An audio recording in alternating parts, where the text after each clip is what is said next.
নমস্কার বন্ধুরা, রোজকার ঘর রান্নাঘরে নতুন একটা রেসিপিতে আপনাদের স্বাগত। আজ আমি বানাবো আনারসের চাটনি। আনারসকে কেটে 4 ফালা করে নিয়েছি। এবার আমি 3 টুকরোকে গ্রেটারে ঘষে নেব। গ্রেটারে 3 টুকরোকে ভালো করে ঘষে নেব। এইভাবেই আমি 3 টুকরোকে ভালো করে ঘষে নিচ্ছি। আর একটা টুকরো রেখে দেব, সেটা আমি পরে দেখাচ্ছি সেটাকে দিয়ে কি করব। কারণ আমার সব 3 টুকরোই গ্রেটারে ঘষা হয়ে গেছে। এবার এই টুকরোটাকে আমি ছোট ছোট কুচি কুচি করে কেটে নেব।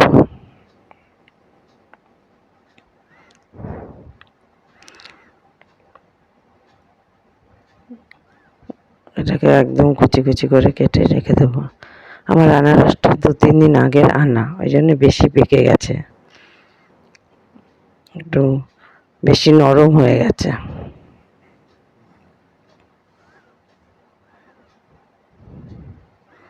আনারসগুলো ভালো করে কুচিয়ে নিয়েছি। এবার গ্যাসে কড়াই বসিয়ে দিয়েছি, কড়াইটাও গরম হয়ে গেছে। এবার গ্রেট করে রাখা আনারসটা ঢেলে দিয়েছি। আনারস থেকে অনেক রস বেরিয়েছে, এতে জল দিতে লাগবে না।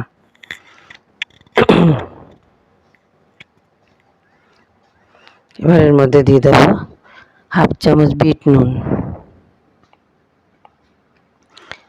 আর দেবো 1/2 চামচ নর্মাল নুন, যে নুন আমরা খাই।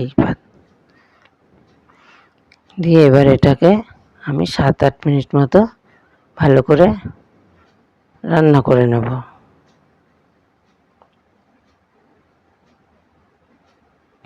ঢাকা দিয়ে দেবো, ঢাকা দিয়ে 7 মিনিট মতো ভালো করে ফুটতে দেবো।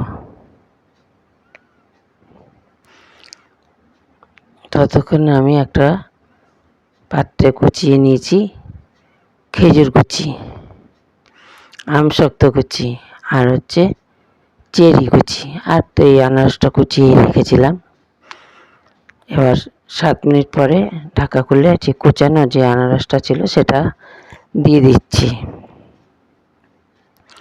এবার আবার ঢাকা দিয়ে আরও 7-8 মিনিট এটাকে ভালো করে রান্না করে নেব।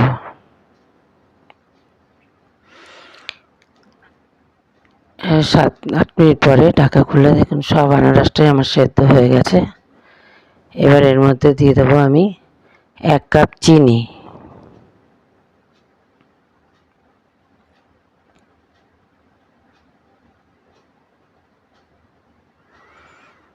এক কাপ চিনি দিয়ে এবার এটাকে ভালো করে নেড়ে নেব। চিনিটা এর সঙ্গে ভালো করে মিশিয়ে দেবো আনারসের সঙ্গে। চিনিটা দিয়ে ভালো করে মিশিয়ে দিয়েছি। এবার দিয়ে দেবো আমসত্ত্ব কুচি। এই আমসত্ত্বটা আমার ঘরে বানানো আমসত্ত্ব। আর দিয়ে দিচ্ছি খেজুর কুচি।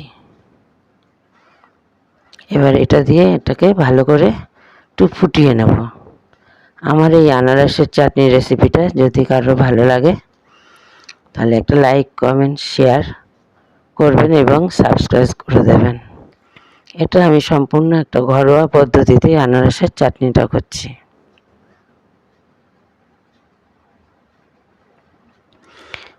এটা ফুটে উঠেছে। এবার দিয়ে দেবো চেরি কুচানোগুলো। চেরিগুলো দিয়ে বেশি ফুটাতে হবে না, একটু ফুটিয়েই নিলেই শেষ হয়ে গেল আমার আনারসের চাটনি। দেখুন এবার আমার রেডি হয়ে গেছে ঘরোয়া পদ্ধতিতে আনারসের চাটনি। আমার এই রেসিপিটা দেখার জন্য ধন্যবাদ বন্ধুরা।